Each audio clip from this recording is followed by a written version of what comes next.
We're going to talk elections right now, but not the BC election, the upcoming U.S. election. And last night was the final presidential debate. We're going to break this down right now and bring in SFU's Andy Hira. Andy, welcome back. Thanks for having me. So the word I keep hearing with respect to last night's debate, substantive. Do you think there was more substance last night during the debate? I think it was a really good debate. It was great for American democracy, and it was great contrast between the candidates. And we see a more reserved Donald Trump on display last night. Do you think this maybe would have helped him in the party if he had kind of displayed these kind of antics and this behavior earlier on in the campaign? We saw the Donald Trump that won the debates, or at least held his own, in 2016. However, the difference is he was running then as an outsider, and now he's running as an incumbent. So it was a really interesting strategy because he was continuing to attack Joe Biden as a career politician without acknowledging that he has a 3-year record now, and there was no way he could defend his ability to handle COVID. Even though he was still sort of reserved and a different Trump than we've seen, it looks like the first victim of the night were facts. And there were a lot of fallacies that he was out there kind of talking about with respect to the various issues in the states. Do you think that will affect the voting, the minds of voters that are thinking of going Republican? Well, I think they've heard Trump's tropes many times before. It was important that he brought up the Hunter Biden story. That is his main line of attack on Biden. But he didn't really provide any positive agenda.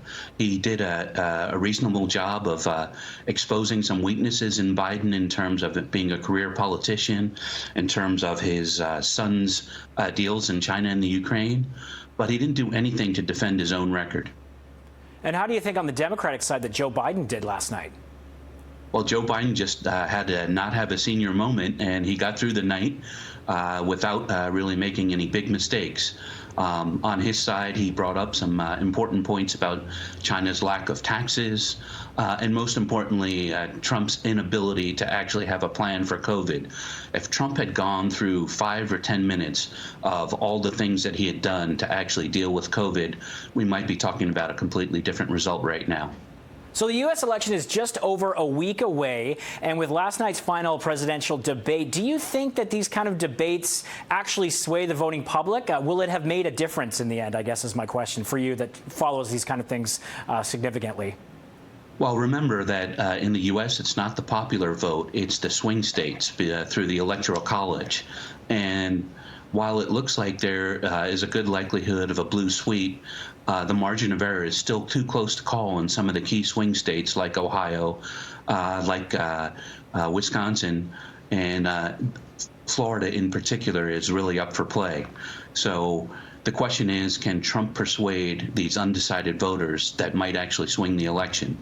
Remember, the 2016 election was decided by 11,000 votes in Michigan and Minnesota and Wisconsin, less than 20,000 votes in each of those places. The 2000 election was decided by less than 500 votes in Florida.